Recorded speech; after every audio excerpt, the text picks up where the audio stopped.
ರವಿಗ್ರಹ ತುಲಾರಾಶಿಯವರಿಗೆ ಲಾಭಾಧಿಪತಿ ಅಂತ ಹೇಳ್ತಾರೆ. ಅಂದ್ರೆ 11ನೇ ಮನೆ ಅಧಿಪತಿ. ನೀವು ತುಲಾರಾಶಿಯವರಾಗಿ ಎಲ್ಲರನ್ನು ನಿಮ್ಮತ್ತ ಆಕರ್ಷಿಸಿಕೊಂಡು ಎಲ್ಲ ನಿಮ್ಮನ್ನು ನೋಡಬೇಕು, ನಿಮ್ಮ ಕಡೆನೇ ಬರಬೇಕು.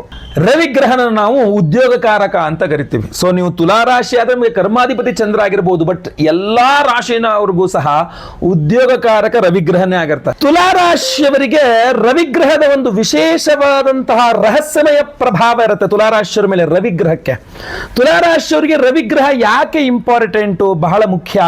ತುಲಾರಾಶಿಯವರು ರವಿಯ ಆರಾಧನೆ ಮಾಡಿಕೊಂಡ್ರೆ ಏನ್ ಸಿಗುತ್ತೆ ಅವರಿಗೆ ಫಲ, ಹಾಗೂ ಯಾವ ರೀತಿಯಲ್ಲಿ ಮಾಡಬೇಕು, ಈ ತರ ಬಹಳ ಇಂಪಾರ್ಟೆಂಟ್ ಆದಂತಹ ನಿಮಗೆಲ್ಲೂ ಸಿಗದೇ ಇರತಕ್ಕಂತಹ ಕಂಟೆಂಟು, ಬಹಳ ಇಂಪಾರ್ಟೆಂಟ್ ವಿಚಾರ ಈ ವಿಡಿಯೋದಲ್ಲಿ ನಾನು ತಿಳಿಸಿದ್ದೇನೆ. ಬಹಳ ಸಿಂಪಲ್ ಆಗಿ ಒಂದು 10 ನಿಮಿಷದಲ್ಲಿ ವಿಡಿಯೋ ಮುಗಿಸ್ಬಿಡ್ತೀನಿ. ದಯವಿಟ್ಟು ವಿಡಿಯೋನ ಎಂಡ್ ತನಕ ನೋಡಿ, ಹಾಗೂ ಪ್ರತಿಯೊಬ್ಬ ತುಲಾರಾಶಿಯವ್ರಿಗೆ ಈ ವಿಡಿಯೋ ತುಂಬಾ ಇಂಪಾರ್ಟೆಂಟ್ ಆಗುತ್ತೆ. ದಯವಿಟ್ಟು WhatsApp, Facebook, messenger, Telegram, Instagram, ಎಲ್ಲ ಗ್ರಾಮು, ಕೆಜಿಗಳೆಲ್ಲ ಕಡೆ ಶೇರ್ ಮಾಡ್ಬೇಕು. ಇದನ್ನ ಪ್ರತಿಯೊಂದು ಕಡೆ ಸಾಮಾಜಿಕ ಜಾಲತಾಣಗಳಲ್ಲಿ ಪ್ರತಿಯೊಬ್ಬ ತುಲಾರಾಶಿಯವರಿಗೆ ಈ ವಿಡಿಯೋ ರೀಚ್ ಆಗೋ ಥರ ದಯವಿಟ್ಟು ಶೇರ್ ಮಾಡ್ಬಿಡಿ. ಯಾಕಂದ್ರೆ ತುಲಾರಾಶಿಯವರು ಖಂಡಿತ ನಿಮಗೆ ಥ್ಯಾಂಕ್ಸ್ ಹೇಳ್ತಾರೆ, ನಮಗೆ ಈ ವಿಚಾರ ಗೊತ್ತಿರಲ್ಲ, ನಿಮ್ಮಿಂದ ಗೊತ್ತಾಯ್ತು ಅಂತ ಹೇಳ್ತಾರೆ. ದಯವಿಟ್ಟು ಶೇರ್ ಮಾಡಿ ಈ ವಿಚಾರನ, ಹಾಗೂ ಈ ವಿಡಿಯೋನ ಸೇವ್ ಮಾಡಿ ಇಟ್ಕೊಳ್ಳಿ. ಸೇವ್ ಬಟನ್ ಹತ್ರ ಸೇವ್ ಮಾಡಿ ಇಟ್ಕೊಳ್ಳಿ, ಯಾಕಂದ್ರೆ ಮಿಸ್ ಆದ್ರೆ ಮತ್ತೆ ಸಿಗಲ್ಲ. ಅದಕ್ಕೋಸ್ಕರ ಹೇಳ್ತಿರ್ತೀನಿ, ನಮ್ಮ ಪೇಜ್ನ ಫೇಸ್ಬುಕ್ ಅಲ್ಲಿ ನೋಡ್ತಾ ಇದ್ದೀರಾ, ಫಾಲೋ ಬಟನ್ ಇರುತ್ತೆ, ಫಾಲೋ ಮಾಡ್ಕೊಳ್ಳಿ. ದಯವಿಟ್ಟು ನಮ್ಮ ಪೇಜ್ನ ಫಾಲೋ ಮಾಡ್ಕೊಳ್ಳಿ. ಯೂಟ್ಯೂಬ್ ಅಲ್ಲಿ ನೋಡ್ತಾ ಇದ್ದೀರಾ, ನಮ್ಮ ಚಾನಲ್ನ ಸಬ್ಸ್ಕ್ರೈಬ್ ಮಾಡ್ಕೊಂಡು ಬೆಲ್ ಬಟನ್ ಹೊತ್ಕೊಂಡು ಆಲ್ ಅಂತ ಮಾಡಿ ಇಟ್ಕೊಳ್ಳಿ ಅಂತ ಹೇಳಿ. ವಿಶೇಷ ಪ್ರಶ್ನೆಗಳಿದ್ರೆ ಖಂಡಿತವಾಗಿ ಕಮೆಂಟ್ ಸೆಕ್ಷನ್ ಓಪನ್ ಇದೆ, ಎಲ್ಲ ಏನ್ ಬೇಕು ಕಮೆಂಟ್ ಮಾಡಿ. ನೀವು ನಾನು ಎಲ್ಲರ ಕಮೆಂಟ್ಸ್ ಓದ್ತಾ ಇರ್ತಾನೆ, ಅಪರೂಪದಲ್ಲಿ ಎಲ್ಲಾರು ಅವಕಾಶ ಸಿಕ್ಕಿದಾಗ ರಿಪ್ಲೈ ಮಾಡ್ತಿರ್ತಾನೆ. ಸಾಮಾನ್ಯವಾದ ಪ್ರಶ್ನೆ ಆದ್ರೆ ನಮ್ಮ ಆಫೀಸ್ನವ್ರು ಕೂಡ ರಿಪ್ಲೈ ಮಾಡ್ತಿರ್ತಾರೆ. ಸೊ ಖಂಡಿತ ಏನಾದ್ರು ಪ್ರಶ್ನೆಗಳಿದ್ರೆ ಖಂಡಿತವಾಗಿ ಕಮೆಂಟ್ ಮಾಡಿ. ಬನ್ನಿ ವಿಡಿಯೋನ ಶುರು ಮಾಡೋಣ. ನಮಸ್ಕಾರ, ನಾನು ವಿಠಲ್ ಭಟ್ ಮಾತಾಡ್ತಾ ಇರ್ತಕ್ಕಂಥದ್ದು. ತುಲಾರಾಶಿಯವರಿಗೆ ರವಿಗ್ರಹ ಯಾಕೆ ಇಂಪಾರ್ಟೆಂಟ್, ಯಾಕೆ ಪ್ರಾಮುಖ್ಯ ಅಂತ. ರವಿಗ್ರಹ ತುಲಾರಾಶಿಯವರಿಗೆ ಲಾಭಾಧಿಪತಿ ಅಂತ ಹೇಳ್ತಾರೆ. ಅಂದ್ರೆ 11ನೇ ಮನೆ ಅಧಿಪತಿ. ಮನುಷ್ಯನ ಸಹಜ ಗುಣ ಏನು, ನೀವು ಏನೇ ಮಾಡಿದ್ರು ಅದಕ್ಕೊಂದು ಲಾಭವನ್ನ ನೀವು ಎಕ್ಸ್ಪೆಕ್ಟ್ ಮಾಡಿರ್ತೀರ. ಈಗ ನೀರು ಕುಡಿತಾ ಇದ್ದೀನಿ, ಏನ್ ಲಾಭ ಬೇಕದ್ರಿಂದ, ಬಾಯಾರಿಕೆ ಹೋಗ್ಬೇಕು, ನಮ್ಮ ಶರೀರಕ್ಕೆ ನೀರು ಸಿಗ್ಬೇಕು, ಅದೇ ಅದರ ಲಾಭ. ಊಟ ಮಾಡ್ತಾ ಇದ್ದೀನಿ, ಏನ್ ಲಾಭ ಬೇಕು, ಹೊಟ್ಟೆ ತುಂಬಬೇಕು, ಚೆನ್ನಾಗಿರ್ಬೇಕು, ಸೈಡ್ ಎಫೆಕ್ಟ್ಸ್ ಏನು ಆಗಬಾರದು. ಬಿಸ್ನೆಸ್ ಮಾಡ್ತಾ ಇದ್ದೀನಿ, ಲಾಭ ಬರಬೇಕು, ದುಡ್ಡಿನ ಲಾಭ ಬರಬೇಕು ಅದು ಅಂತ. ಅಥವಾ ಯಾವುದೋ ಒಂದು ಸ್ಕೂಲಿಗೆ ಹೋಗ್ತಾನೆ, ವಿದ್ಯೆ ಬರಬೇಕು ಆ ವಿದ್ಯಾರ್ಥಿಗೆ ಅಂತ. ಸೊ ಪ್ರತಿಯೊಂದು ಕಾರ್ಯ ಅಂದ್ರೆ ಮನುಷ್ಯ ಮಾಡುವ ಪ್ರತಿಯೊಂದು ಕೆಲಸದ ಹಿಂದೆ ಲಾಭದ ಒಂದು ಅನಿವಾರ್ಯತೆ, ಒಂದು ಆಸೆ ಇರುತ್ತೆ. ಸೊ ತುಲಾರಾಶಿಯವರು ನೀವು ಏನನ್ನೇ ಮಾಡಲಿ, ನಿಮಗೆ ಅದರ ಲಾಭ ನಿಮಗೆ ಸಿಗಬೇಕು ಅಂದ್ರೆ ರವಿಯ ಆರಾಧನೆಯನ್ನು ಮಾಡಬೇಕು. ಇಲ್ಲ ಅಂದ್ರೆ ಒಟ್ರಾಸಿ ಕೆಲಸ ಮಾಡ್ತಾ ಇರ್ತೀರ, ಒಟ್ರಾಸಿ ಪ್ರಯತ್ನ ಮಾಡ್ತಾ ಇರ್ತೀರ, ಏನು ಪ್ರಯೋಜನ ಇಲ್ಲ ಅಂತ. ಪ್ರಯೋಜನವಾಗಬೇಕು, ಲಾಭವಾಗಬೇಕು ಅಂದ್ರೆ ರವಿ ಬೇಕು. ರವಿ ಇಲ್ಲ ಅಂದ್ರೆ ನೀವು ಯಾವ ಕೆಲಸ ಮಾಡಿದ್ರೂ ನಿಮಗೆ ಪ್ರಯೋಜನ ಆಗಲ್ಲ. ನೆನ್ಪಿಟ್ಕೊಂಬಿಡಿ ಈ ವಿಚಾರನ. ಸೊ ಅದಕ್ಕೆ ರವಿ ತುಂಬಾ ಇಂಪಾರ್ಟೆಂಟು. ನಿಮಗೆ ಕನಸು ಮನಸ್ಸಲ್ಲಿ ಕೂಡ ರವಿಯನ್ನು ಮಾತ್ರ ನೀವು ತಾತ್ಸಾರ ಮಾಡುವಂಗಿಲ್ಲ. ರವಿನ ಆರಾಧನೆ ಮಾಡಿದ್ರೆ ನಿಮಗೆ ಕೆಲಸ ಆಗುವಂಥದ್ದು, ಏನ್ ಲಾಭ ನಿಮಗೆ ಅಪೇಕ್ಷಿತ ಲಾಭ ಸಿಗುತ್ತೆ, ನೀವು ಅನ್ಕೊಂಡು ಲಾಭ ಸಿಗುತ್ತೆ. ಹಾಗಾದ್ರೆ ರವಿ ಆರಾಧನೆಯನ್ನು ಹೆಂಗ್ ಮಾಡಬೇಕು? ಯಾಕೆಂದ್ರೆ ಬಹಳಷ್ಟು ಜನ ತುಲಾರಾಶಿಯರು ಕೇಳ್ತಿರ್ತಾರೆ, ತುಂಬಾ ಟ್ರೈ ಮಾಡ್ತೀನಿ ಗುರುಗಳೇ, ಅದೇನೋ ಒಂದು ಬಿಸ್ನೆಸ್ ಅಂತ ಮಾಡಿದೆ, ಅದರಲ್ಲೂ ಲಾಸು, ಮತ್ತೇನೋ ಜಾಬ್ಗೆ ಹೋದೆ, ಅಲ್ಲೂ ಏಳಿಗೆ ಇಲ್ಲ, ಇಲ್ಲಿ ಯಾವುದೋ ಮನೆ ಕಟ್ಟಕ್ಕೆ ಹೋದೆ, ಅಲ್ಲೂ ಆಗ್ಲಿಲ್ಲ, ರಿಯಲ್ ಎಸ್ಟೇಟ್ ಮಾಡಕ್ ಹೋದೆ, ಅಲ್ಲೂ ಆಗಿಲ್ಲ. ಕೆಲಸ ಆಗುತ್ತೆ ಗುರುಗಳೇ, ಪ್ರಾಫಿಟ್ ಏನು ಸಿಗಲ್ಲ, ಎಲ್ಲ ಅವ್ರವ್ರೆ ಹಂಚ್ಕೊಂಡು ಹೋಗ್ರು, ನನಗೇನು ನನ್ನ ಕೈಗೆ ಏನು ಕೊಡಲ್ಲ, ಒಂದೇ ಕೆಲಸ ಹಾಳಾಗ್ಬಿಡುತ್ತೆ, ಇಲ್ಲ ಕೆಲಸ ಆದ್ರೆ ನನ್ನ ಕೈಗೆ ಏನು ಲಾಭ ಸಿಗಲ್ಲ ಅಂತ.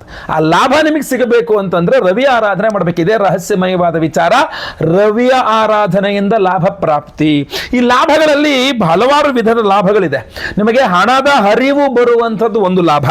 ಇನ್ನೊಂದು, ರವಿ ಗ್ರಹ ರಾಜಕೀಯಕ್ಕೆ ಸಂಬಂಧಪಟ್ಟಂಥವನು, ಗೌರ್ಮೆಂಟ್, ಸರ್ಕಾರ ಅನ್ನುವಂಥ ತೋರಿಸ್ತಕ್ಕಂಥವನು. ಆದ್ರಿಂದಾಗಿ ನಿಮಗೆ ಸರ್ಕಾರದ ಬೆಂಬಲ, ಸರ್ಕಾರದಿಂದ ಲಾಭ, ರಾಜಕೀಯ ಲಾಭ, ಇದೇನಾಗಬೇಕು ಅಂದ್ರೆ ರವಿ ಚೆನ್ನಾಗಿರಬೇಕು. ರವಿ ಲಾಭಾಧಿಪತಿ ಚೆನ್ನಾಗಿದ್ರೆ ನಿಮಗೆ ಲಾಭವಾಗ್ತದೆ. ನೀವು ತುಲಾರಾಶಿಯವರಾಗಿದ್ದು ರಾಜಕೀಯದಲ್ಲಿದ್ದು ನಿಮಗೆ ಲಾಭ ಬೇಕು ಅಂದ್ರೂ ರವಿ ಚೆನ್ನಾಗಿರಬೇಕು.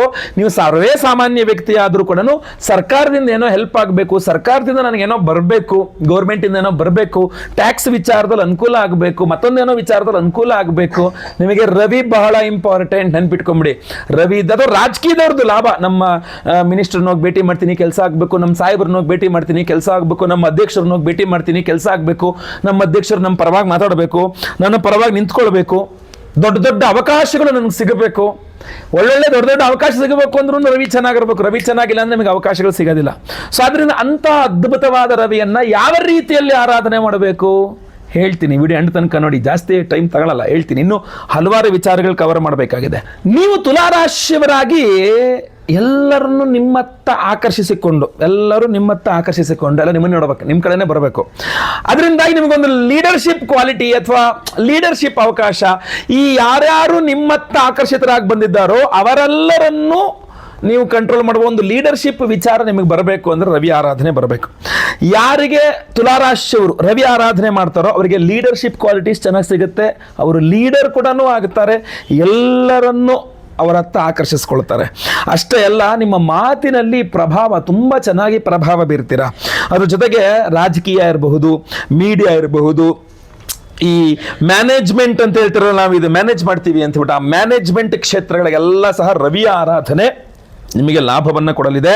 ಖಂಡಿತವಾಗಿ ರವಿ ಆರಾಧನೆ ಮಾಡಿಕೊಂಡ್ರೆ ತುಲಾರಾಶಿಯವರಿಗೆ ಅದ್ಭುತವಾದ ರಾಜಶಕ್ತಿಯನ್ನು, ರಾಜಯೋಗವನ್ನು ಕೊಟ್ಟು ಬರ್ತಾನೆ. ರಾಜಯೋಗವನ್ನು ಕೊಡುವ ರವಿಗ್ರಹ ಅಂತ ಹೇಳ್ಬೋದು ನೀವು. ಅದಕ್ಕೆ ವಿಶೇಷವಾಗಿರತಕ್ಕಂತಹ ಒಂದು ಆರಾಧನೆಗಳನ್ನು ಮಾಡಿಕೊಳ್ಬೇಕಾಗತ್ತೆ. ಇನ್ನು ಬಹಳ ಮುಖ್ಯವಾಗಿ ಮೂರನೇದಾಗಿ ರವಿಗ್ರಹನ ನಾವು ಉದ್ಯೋಗಕಾರಕ ಅಂತ ಕರಿತೀವಿ. ಸೊ ನೀವು ತುಲಾರಾಶಿ ಆದರೆ ನಿಮಗೆ ಕರ್ಮಾಧಿಪತಿ ಚಂದ್ರ ಆಗಿರ್ಬೋದು, ಬಟ್ ಎಲ್ಲ ರಾಶಿನವ್ರಿಗೂ ಸಹ ಉದ್ಯೋಗಕಾರಕ ರವಿಗ್ರಹನೇ ಆಗಿರ್ತಾನೆ. ನೀವು ಜಾಬ್ಲೆಸ್ ಆಗಿದ್ರೆ ನಿಮಗೊಂದು ಜಾಬ್ ಬೇಕು ಅಂದರೆ ರವಿ ಚೆನ್ನಾಗಿರ್ಬೇಕು. ಅದರಲ್ಲೂ ನೀವೆಲ್ಲರೂ ಆಸೆ ಪಡೋದು ನಮಗೊಂದು ಗೌರ್ಮೆಂಟ್ ಜಾಬ್ ಯೋಗ ಇದೆಯಾ ಗುರುಗಳೇ ಅಂತ ಕೇಳ್ತಾರಲ್ಲ, ಆ ಗೌರ್ಮೆಂಟ್ ಜಾಬ್ ಸಿಗಬೇಕು ಅಂದ್ರೂ ರವಿ ಚೆನ್ನಾಗಿರ್ಬೇಕು. ಅಷ್ಟೇ ಅಲ್ಲ, ಗೌರ್ಮೆಂಟ್ ಆದ್ರೂ ಪರವಾಗಿಲ್ಲ, ಪ್ರೈವೇಟ್ ಕಂಪ್ನಿ ಆದರೂ ಪರವಾಗಿಲ್ಲ, ದೊಡ್ಡ ದೊಡ್ಡ ಕಂಪ್ನಿಗಳಲ್ಲಿ ಒಳ್ಳೊಳ್ಳೆ ಜಾಬ್ ಸಿಗಬೇಕು ಅಂತಂದರೆ ರವಿಗ್ರಹ ಚೆನ್ನಾಗಿರಬೇಕು. ಆ ಸಿಕ್ಕಿರುವ ಕಂಪನಿಗಳಲ್ಲೂ ಕೂಡ ಅಂದರೆ ಜಾಬಲ್ಲೂ ಕೂಡ ಒಳ್ಳೆ ಅಧಿಕಾರ ನಡೆಸಬೇಕು ನೀವು ಅಂತಂದರೆ, ಒಳ್ಳೆ ಅಧಿಕಾರ ಸಿಗಬೇಕು. ಈಗ ಆಲ್ರೆಡಿ ಜಾಬಲ್ಲಿ ಇದ್ದೀನಿ, ನನಗೇನೋ ಒಂದು ಅಧಿಕಾರ ಕೊಡ್ತೀನಿ ಅಂತ ಹೇಳಿದರೆ ಒಂದು ಇದು ಮಾಡ್ತಾರೆ, ಅದು ಸಿಗಬೇಕು ಅಂತಂದ್ರೂ ಅನ್ಕೊಂಡು ರವಿಗ್ರಹ ಚೆನ್ನಾಗಿರ್ಬೇಕು. ಅದು ಸಿಕ್ಕಿದ್ರೇ ತುಲಾರಾಶಿಯವರಿಗೆ ಈ ಎಲ್ಲ ಅಂತ ಹೇಳ್ತೀವಿ ಅಧಿಕಾರ ಸಿಗ್ತಕ್ಕಂಥದ್ದು. ಸೊ ರವಿಯ ಆರಾಧನೆ ಬಹಳ ಇಂಪಾರ್ಟೆಂಟ್ ಆಗಿಬಿಡುತ್ತೆ, ಅದನ್ನು ಮಾಡಲೇಬೇಕಾಗಿರುತ್ತೆ ನೀವು.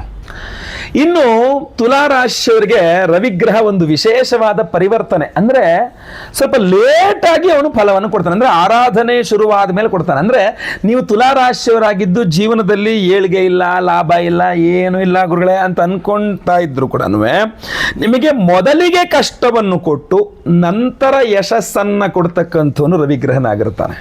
ಸೊ ನಿಮಗೊಂದು ಅದ್ಭುತವಾದಂತಹ ವಿಚಾರ ಇದು. ಯಾಕೆಂದರೆ ರವಿಗ್ರಹ ತಕ್ಷಣ ಕೊಡಲ್ಲ ನಿಮಗೆ, ಫಸ್ಟ್ ಒಂದು ಸ್ವಲ್ಪ ಕಷ್ಟ ಕೊಡ್ತಾನೆ, ಆಮೇಲೆ ಏಳಿಗೆಯನ್ನು ಕೊಡ್ತಾನೆ. ರವಿ ಆರಾಧನೆ ಮಾಡ್ತಾ ಇದ್ರೆ ಅಸಾಧಾರಣವಾದಂತಹ ಲಾಭ ಸಿಗ್ತದೆ.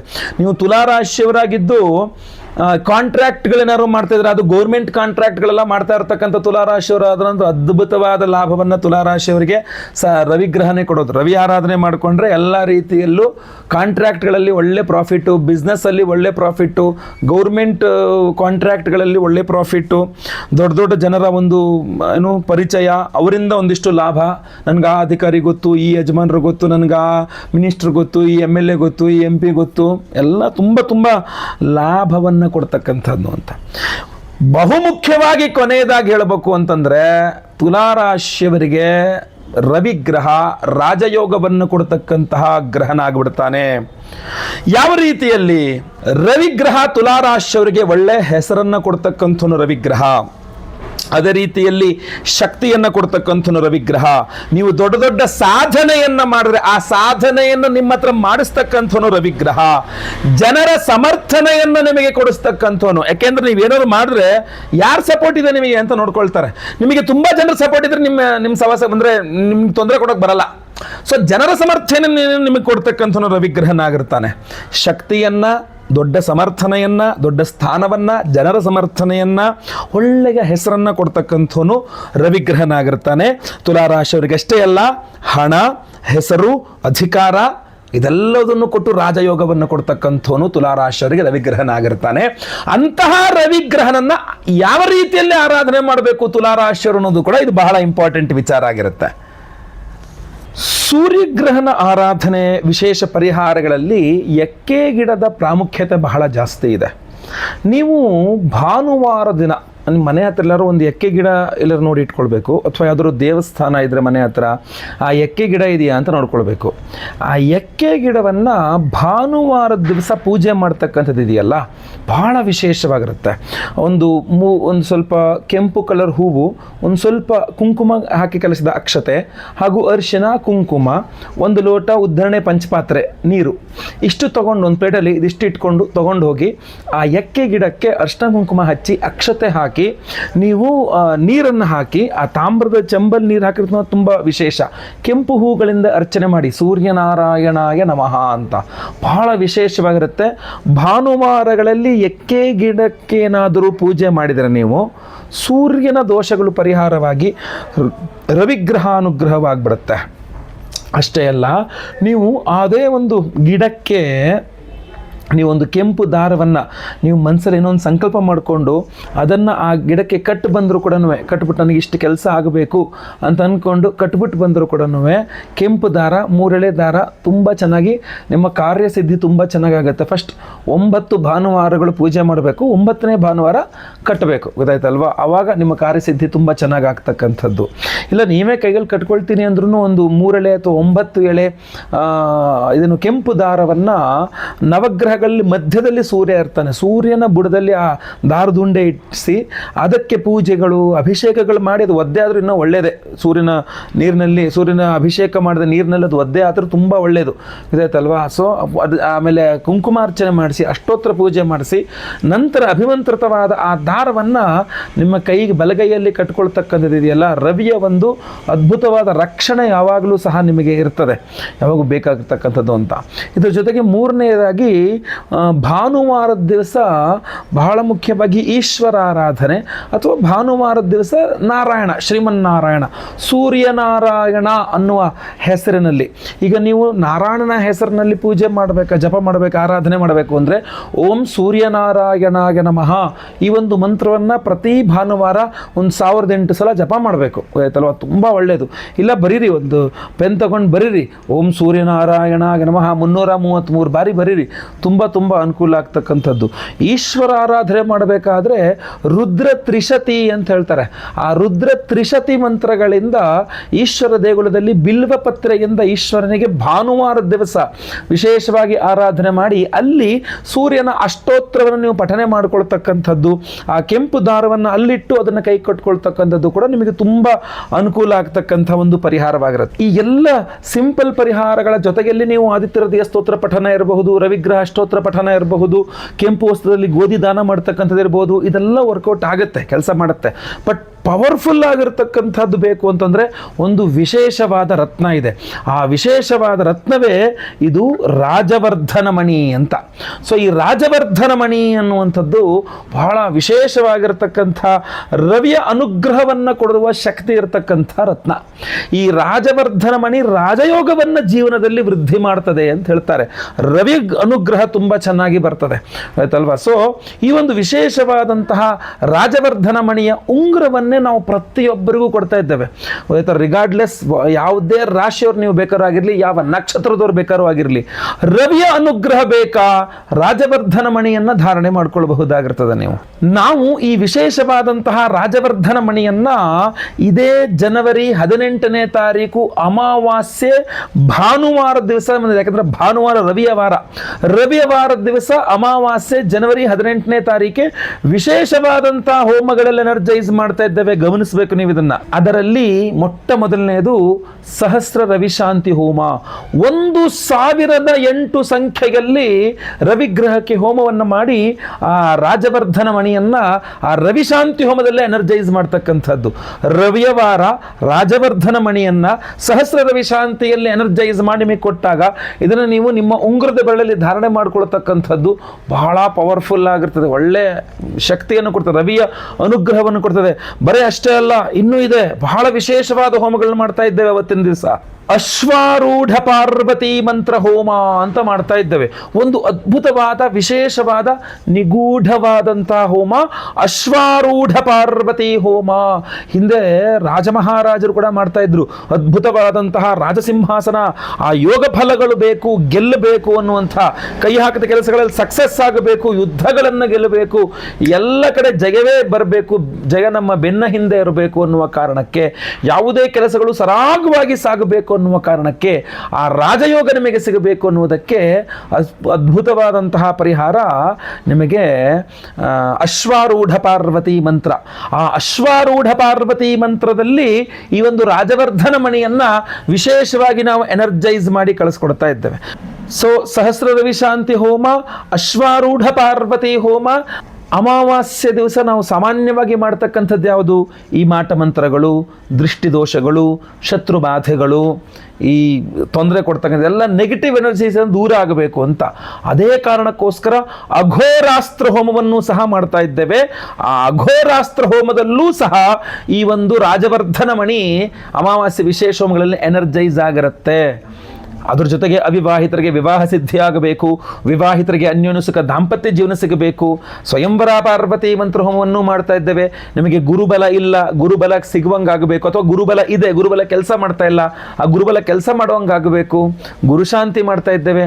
ಅಷ್ಟಮ ಶನಿ, ಪಂಚಮ ಶನಿ, ಅರ್ಧಾಷ್ಟಮ ಶನಿ, ಸಾಡೆ ಸಾತಿ ಶನಿ, ಮಹಾದಶೆ, ಅಂತರ್ದಶೆ, ಪ್ರಾಣದಶೆ, ಸೂಕ್ಷ್ಮದಶೆ, ಯಾವುದೇ ರೀತಿಯ ಶನಿ ಪ್ರಭಾವ ಇದ್ರೂ ಸಹ ಅದು ಪರಿಹಾರವಾಗಬೇಕು ಅಂತ ನಾವು ಶನಿಶಾಂತಿ ಹೋಮವನ್ನು ಮಾಡ್ತಾ ಇದ್ದೇವೆ. ಯಾವುದೇ ಗ್ರಹಗಳ ಒಂದು ದೋಷ, ನವಗ್ರಹಗಳಲ್ಲಿ ಯಾವುದೇ ಗ್ರಹದ ದೋಷವಿದ್ರೂ ಪರಿಹಾರ ಆಗಲೇಬೇಕು ಅಂತ ಹೇಳಿ ನವಗ್ರಹ ಶಾಂತಿ ಹೋಮಗಳನ್ನು ಮಾಡ್ತಾ ಇದ್ದೇವೆ. ಇಷ್ಟೂ ಹೋಮಗಳನ್ನ ಅಮಾವಾಸ್ಯೆ 18ನೇ ತಾರೀಕು ಬೆಳಗಿನ ದಿವಸ, ಬೆಳಗಿನ ಸಮಯದಲ್ಲಿ 18ನೇ ತಾರೀಕು ಬೆಳಗ್ಗೆ ನಾವು ಲೈವಲ್ಲಿ ನಿಮ್ಮ ಹೆಸರು ಸಂಕಲ್ಪ ಆಗುತ್ತೆ. ಈ ಎಲ್ಲಾ ಹೋಮಗಳು ಅಶ್ವಾರೂಢ ಪಾರ್ವತಿ ಮಂತ್ರ ಹವನ, ಅದೇ ರೀತಿಯಲ್ಲಿ ಸಹಸ್ರ ರವಿ ಶಾಂತಿ ಹವನ, ಅದೇ ರೀತಿಯಲ್ಲಿ ಅಘೋರಾಸ್ತ್ರ ಮಂತ್ರ ಹವನ, ಸ್ವಯಂವರ ಪಾರ್ವತಿ ಹವನ, ಗುರು ಶಾಂತಿ, ಶನಿ ಶಾಂತಿ ಸಹಿತ ಮಹಾನವಗ್ರಹ ಶಾಂತಿ ಹೋಮಗಳೆಲ್ಲವೂ ಸಹ ಲೈವಲ್ಲಿ ನೀವು ಆಗುವಂಥದ್ದು ನೋಡ್ತೀರಾ. ನಿಮ್ಮ ಹೆಸರು ಸಂಕಲ್ಪ ಆಗುವಂಥದ್ದು ಲೈವಲ್ಲಿ ನಿಮ್ಮ ಹೆಸರು ಸಂಕಲ್ಪ ಆಗೋದು ನೀವು ನೋಡ್ತೀರಾ, ಕೇಳಿಸ್ಕೊಳ್ಬಹುದು ನೀವು. ಅದೇ ರೀತಿಯಲ್ಲಿ ಎಲ್ಲ ಹೋಮಗಳ ಭಸ್ಮ, ಆಮೇಲೆ ಕುಂಕುಮಾರ್ಚನೆ, ಕುಂಕುಮ ಪ್ರಸಾದ ಸಹಿತ ಈ ವಿಶೇಷವಾದಂತಹ ಉಂಗುರವನ್ನು, ರಾಜವರ್ಧನ ಮಣಿಯ ಉಂಗುರವನ್ನು ಪ್ರತಿಯೊಬ್ಬ ಸಂಕಲ್ಪ ಸೇವಾಕರ್ತರುಗಳಿಗೂ ನಾವು ಸ್ಪೀಡ್ ಪೋಸ್ಟಲ್ಲಿ ಕಳಿಸ್ಕೊಡ್ತಾ ಇದ್ದೇವೆ. ಸೊ ಬೇಗ ಬೇಗ ನಿಮ್ಮ ಹೆಸರು, ಗೋತ್ರ ಗೊತ್ತಿದ್ರೆ, ನಕ್ಷತ್ರ ಗೊತ್ತಿದ್ರೆ, ರಾಶಿ ಗೊತ್ತಿದ್ರೆ ಬೇಗ ಬೇಗ ಸ್ಕ್ರೀನಲ್ಲಿ ಕಾಣ್ತಕ್ಕಂಥ ನಂಬರ್ಗೆ ಬೇಗ ವಾಟ್ಸಪ್ ಮಾಡ್ಕೊಳ್ಳಿ. ಎಲ್ಲ ರೀತಿಯಲ್ಲಿ ಈ ವಿಡಿಯೋ ಪ್ರತಿಯೊಬ್ಬರಿಗೂ ರೀಚ್ ಆಗೋ ಥರ ಆಯ್ತಲ್ವಾ, ಅವರವರ ರಾಶಿಯಾನುಸಾರವಾಗಿ ಅವರಿಗೆ ಗೊತ್ತಾಗಬೇಕು ರವಿಯ ಆರಾಧನೆಯ ವಿಶೇಷ ಫಲ. ಸೊ ದಯವಿಟ್ಟು ವಾಟ್ಸಪ್ಪು, ಫೇಸ್ಬುಕ್ಕು, ಮೆಸೆಂಜರು, ಟೆಲಿಗ್ರಾಮು ಎಲ್ಲ ಕಡೆ ಸಾಮಾಜಿಕ ಜಾಲತಾಣಗಳಲ್ಲಿ ಈ ವಿಡಿಯೋನ ಶೇರ್ ಮಾಡಲಿಕ್ಕೆ ಮರಿಬೇಡಿ. ನೀವಿನ್ನೂ ಸಬ್ಸ್ಕ್ರೈಬ್ ಮಾಡ್ಕೊಳ್ಳಿಲ್ಲ ಅಂದರೆ ದಯವಿಟ್ಟು ಕೆಳಗಡೆ ಸಬ್ಸ್ಕ್ರೈಬ್ ಅಂತ ಬಟನ್ ಇರುತ್ತೆ, ಸಬ್ಸ್ಕ್ರೈಬ್ ಮಾಡಿಕೊಂಡು ಬೆಲ್ ಬಟನ್ ಒತ್ಕೊಂಡು ಆಲ್ ಅಂತ ಮಾಡ್ಲಿಕ್ಕೆ ದಯವಿಟ್ಟು ಮರಿಬೇಡಿ. ಮುಂದಿನ ಮತ್ತೆ ಪುನಃ ಸಿಗ್ತಾನೆ. ಎಲ್ಲರಿಗೂ ಸಹ ಒಳ್ಳೆಯದಾಗಲಿ. ಲೋಕ ಸಮಸ್ತ ಸುಖಿನೋ ಭವಂತು. ನಾರಾಯಣ ನಾರಾಯಣ ನಾರಾಯಣ.